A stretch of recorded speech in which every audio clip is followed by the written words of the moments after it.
Good morning student, प्रतीक्षा पांडे, हिंदी की teacher, class 10, class ICSE board का।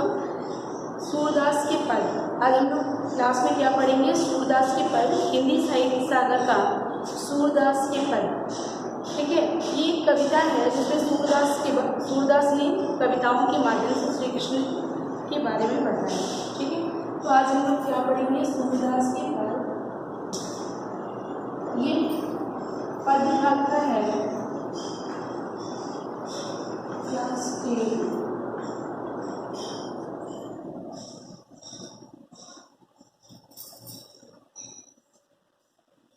साहित्य सागर।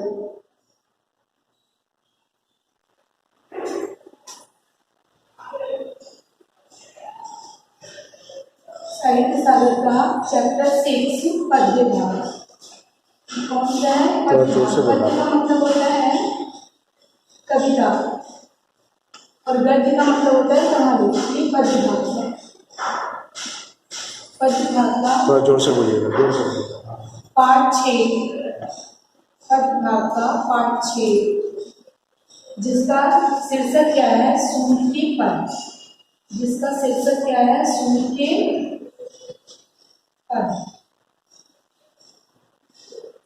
इसके कवि का नाम, सूर्य के पद के कवि का नाम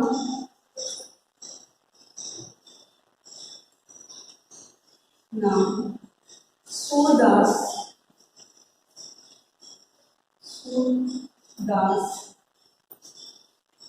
सूरदास है। ठीक है, तो पहले हम लोग सूरदास के जीवन के बारे में जानेंगे। सूरदास का जीवन क्या था, उनके जीवन के विषय में हम लोग जानेंगे। सूरदास जो थे वो हिंदी साहित्य के सर्वश्रेष्ठ कवियों में से एक माने जाते थे। सर्वश्रेष्ठ कवियों में इन्हें सबसे श्रेष्ठ माना जाता था। सूरदास का जन्म जो है वो सन 1478 ईस्वी में हुआ है, और वो भी कहाँ पे? मथुरा के निकट रोनकता नामक गांव में। विद्वानों का अनेक मत है, विद्वानों का मतभेद है कि सूरदास जन्मांध थे, इसमें विद्वानों का मतभेद है। सूरदास जन्मांध थे, इसमें विद्वानों का मतभेद है। सूरदास की भाषा जो थी वो क्या थी? ब्रज भाषा थी, और ये भक्ति काल के कवि थे। भक्ति काल के कवि थे तथा कृष्ण भक्ति शाखा के कवि माने जाते थे। तो सूरदास के गुरु का नाम था वल्लभाचार्य। सूरदास के गुरु जो थे वो थे वल्लभाचार्य। सूरदास ने 3 ग्रंथ लिखे थे, जिसमें है सूरसागर, साहित्य लहरी, सूर सरावली। जिसमें सूरसागर को सबसे ज़्यादा सर्वश्रेष्ठ माना जाता है, प्रसिद्ध माना जाता है। सूरसागर जो था इनका प्रसिद्ध रचना थी, प्रसिद्ध रचना इसे माना जाता है। सूरदास जो थे वो कृष्ण भक्ति के कवि थे, और कृष्ण की शाखा से ही इनका वो हुआ था। श्री कृष्ण सूरदास की मृत्यु जो हुई वो पारसौली नामक जन के निकट हुई थी, और 1583 में इनकी मृत्यु हो गई थी।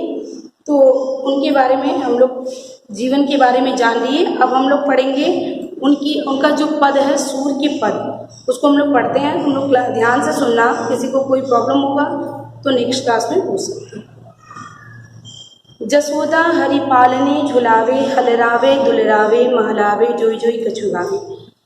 इसमें सूरदास जी श्री कृष्ण की बाल लीलाओं का वर्णन करते हुए कहते हैं कि जसोदा माँ क्या करती हैं? श्री कृष्ण को पालने में रखकर उन्हें झुलाती हैं, उसे पालने में रखकर उन्हें झुलाती हैं, दुलारती है अर्थात प्यार करती है, उन्हें प्यार करती है, पुचकारती हैं, दुलारती हैं। जोई जोई कछु गावे, और उन्हें क्या सुनाती है? लोरी सुनाती है। लोरी, जोई जोई कछु गावे मतलब कुछ गाती है। क्या गाती है? लोरी गाती है। क्यों?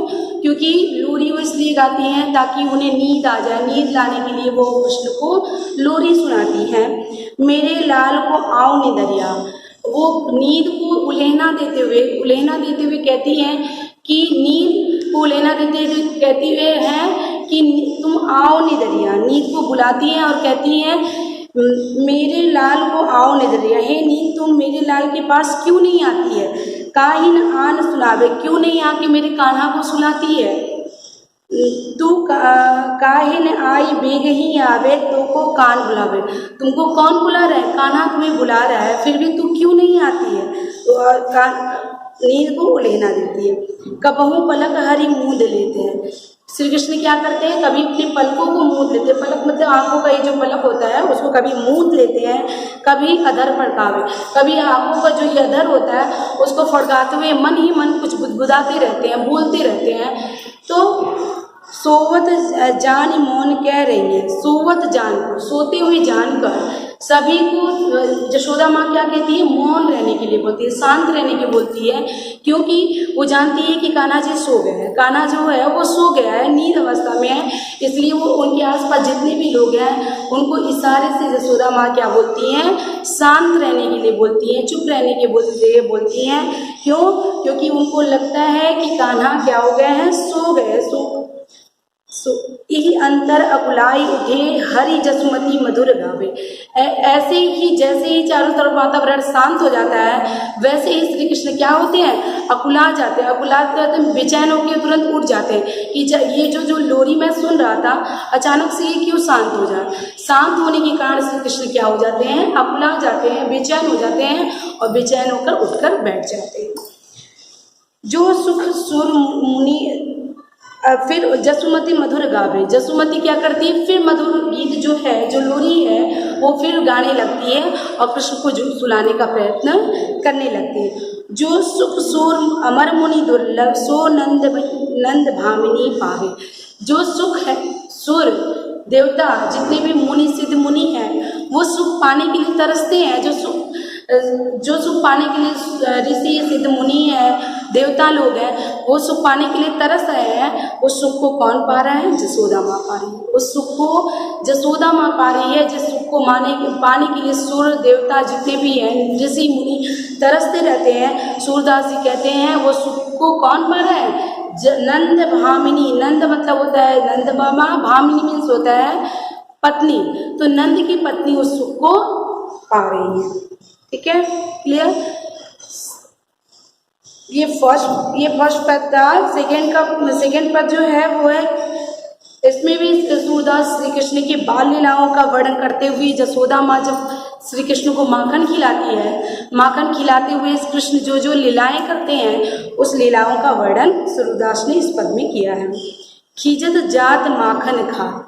खीजत जात, यशोदा माँ जब श्री कृष्ण को माखन खिलाती है तो कृष्ण क्या करते हैं? चिढ़ते हुए, मतलब बच्चों को जब नींद आती है तो देखते नहीं वो चिढ़ते हैं, तो उस समय वो चिढ़ते हुए माखन को मचलते हुए माखन को खाते हैं। चिढ़ रहे हैं और मचलते हुए माखन को इधर उधर घूमते हुए माखन को खा रहे हैं। अरुलोचन भौवे टेढ़ी बार बार जमात। उनके अरुलोचन, लोचन मतलब होता है नेत्र। जो ये उनके नयन है वो उनके क्या है? एकदम लाल है। नेत्र जो उनके हैं वो लाल है। और भवें जो होती है, जो ये भौं होता है वो क्या है? वो टेढ़ी है, बार बार जमात। और बार बार नींद के कारण उनको क्या आ रही है? जमाई आ रही है, जमाई ले रहे हैं। कबहू रुंझुन चलत घुटरनु। कभी वो कैसे चलते हैं? घुटनों के बगल जब वो चलते हैं तो उनके पाँव की जो पायल है वो क्या करती है? बजने लगती है, बजती है। नैन जल भर जा रुंझुन चलत घुटरनु धूर धूसर गात। धूर मतलब होता है धूल, धूसर मतलब होता है सना हुआ।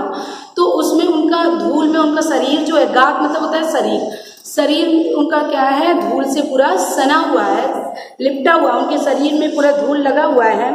कबहू तुतेर बोल कबहू झुक के अलग खेजत नैन जल भर लात।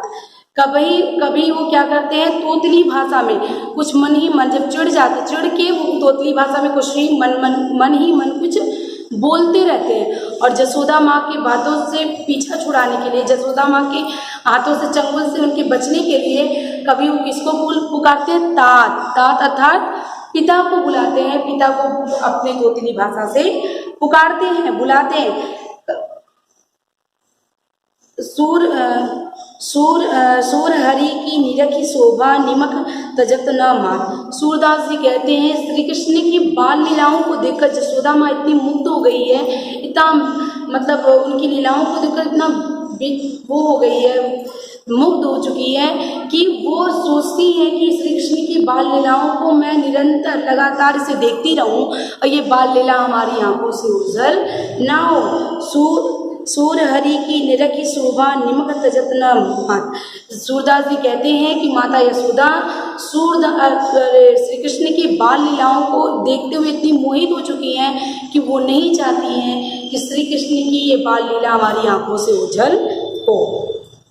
ठीक है, तो ये जो थर्ड पद है उसमें भी श्री कृष्ण के बाल लीलाओं का ही वर्णन किया गया है। और श्री कृष्ण इसमें किसी जैसे होते हैं ना, बच्चे जब छोटे होते हैं तो किसी न किसी चीज़ के लिए जिद करते हैं, वैसे ही ये इसमें श्री कृष्ण तीसरे पद में जो है उसमें सूरदास जी ने श्री कृष्ण की बाल्य अवस्था में जो बच्चे हर किसी चीज़ को पाने के लिए, जो चीज़ उन्हें पसंद आ जाती है उस चीज़ को पाने के लिए जिद करते हैं, उसी प्रकार श्री कृष्ण भी क्या कर रहे हैं, चंद्र खिलौना के लिए जिद कर रहे हैं। इसमें खिलौने को लेने के लिए जिद कर रहे हैं। कौन सा खिलौना? चंद्र खिलौना। तो तीसरा पद हम पढ़ रहे हैं, हम लोग ध्यान से सुनना। मैया मोरी चंद्र खिलौना ले। वो मैया यशोदा से क्या बोल रहे हैं, क्या लेने के लिए बोल रहे हैं? सूरदास जी कहते हैं कि श्री कृष्ण इस पद में श्री कृष्ण मैया यशोदा से क्या लेने के लिए बोल रहे हैं? चंद्र खिलौना। चंद्र मतलब होता है चंद्रमा, और खिलौना में इसको जानते हो चंद्रमा के समान उन्हें खिलौना चाहिए, उन्हें चंद्र खिलौना चाहिए। धौरी को पाए न करे यो बेनी सिर न गुथे। बोल रहे हैं कि कभी मैं सफ़ेद गाय की दूध भी नहीं पीऊँगा, अपने बालों को नहीं उठाऊंगा, बालों की चोटी नहीं कराऊंगा, मोती न माल न धरियो, मोतियों की माला भी मैं अपने शरीर पे धारण नहीं करूंगा, और ना ही वस्त्र को पहनूंगा। झुझली कंठ न लय हो, और अपने गले में जो कंठ की मालाएं होती हैं उसको धारण भी मैं नहीं करूंगा, और अपने शरीर पे जो वस्त्र धारण करता था वो भी आज से मैं त्याग दूंगा, उसे भी मैं नहीं पहनूंगा।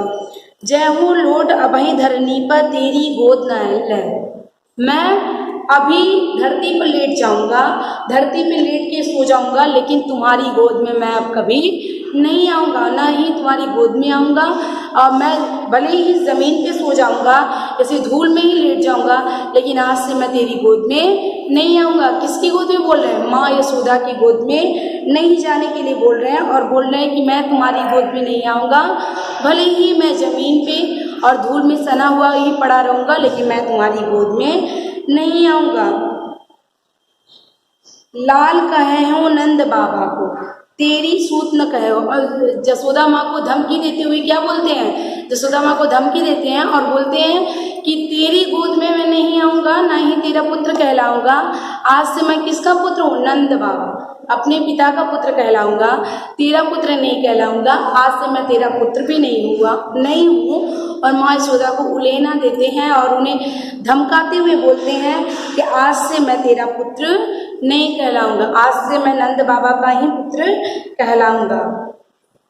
कान लाए कछु कहत यशोदा दाऊ नहीं सुनयो। यशोदा माँ श्री कृष्ण को मनाते हुए, जब बच्चे जिद करने लगते हैं, किसी चीज़ को खिलौने को मांगने लगते हैं, तो जो माँ क्या होती है, माँ बच्चों को प्यार से उन्हें समझाती है, उस चीज़ को जिद से हटाने के लिए प्यार से समझाती है। वैसे माँ यशोदा भी क्या कर रही हैं? श्री कृष्ण को प्यार से समझाते हुए बोल रही हैं कि उनके कान में कुछ समझाते हुए बोल रही हैं कि कान लाए कछु कहत जसोदा दाऊ न सही सुने। जसोदा माँ उनके कानों में कुछ कहती है और कहती हैं ये बात तुमको, दाऊ मतलब होता है बलराम, बलराम को नहीं बताना है। जो बात मैं तुम्हें बोल रही हूँ ये बात तुम किसको नहीं बोलोगे?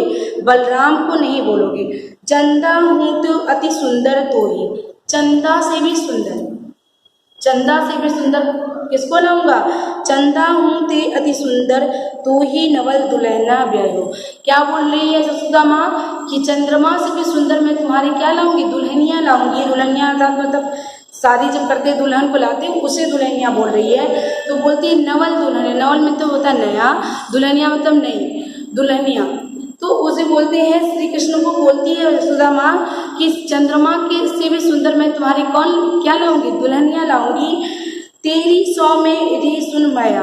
अब श्री कृष्ण क्या बोल रहे हैं? श्री कृष्ण माँ यशोदा से बोल रहे हैं कि माँ मेरी सौगंध, तू अभी मेरा ब्याह करा। यशोदा माँ तो उन्हें बहलाने के लिए बोल देती है कि नहीं तुम्हारी चंद्रमा से भी सुंदर मैं दुल्हनिया लाऊंगी, ताकि ये जो चंद्रमा का जिद कर रहा है वो जिद इसका समाप्त हो जाए। लेकिन श्री कृष्ण क्या बोलते हैं कि माँ तुमको मेरी सौगंध है, तुम अभी मेरा ब्याह कराओ और अभी मुझे चाहिए, मुझे अभी दुल्हनिया चाहिए। ये चंद्र खिलौना अगर नहीं दोगी तो दुल्हन मुझे जो तुम दोगी वो मुझे अभी चाहिए। अति सुंदर सुई तेरी सौ मेरी सुन भैया अबही ब्याह जा, और मुझे अभी दुल्हनिया चाहिए और मेरा विवाह तुम अभी कराओ, आगे पीछे करने से कुछ नहीं होगा, मेरा विवाह अभी कराओ। और वो जसोदा माँ से जिद करने लगते हैं कि मुझे ब्याह अभी करना है। तो आप अगर चंद्र खिलौना नहीं दोगी तो मेरा ब्याह कराने के लिए जो मुझे वादा कर रही हो, जो मुझे सांत्वना दे रही हो, वो मुझे अभी करना है। उनको मेरी सौगंध है, सौगंध देके और यशोदा माँ को ये कार्य करने के लिए कह रहे हैं। सूरदास सब सखा बराती नूतन मंगल गए। सूरदास जी कहते हैं, श्री कृष्ण कहते हैं, और जो ये मेरे सखा हैं, जो ये मेरे मित्र हैं, वो मेरे बारात जब चलेगी तो ये पीछे पीछे चलेंगे और क्या करेंगे, मंगल गीत गाएंगे। शादी विवाह में तुम लोग देखते ही हो, मंगल गीत गाया जाता है और जो शुभ कार्य होते हैं उसमें गीत गाया जाता है ना, वैसे ही श्री कृष्ण बोल रहे हैं जब हम ब्याह करने जाएंगे तो मेरे जो सखाएं हैं वो क्या करेंगे, मंगल गीत गाते हुए क्या करेंगे, हमारे पीछे आगे बारात में चलते रहेंगे।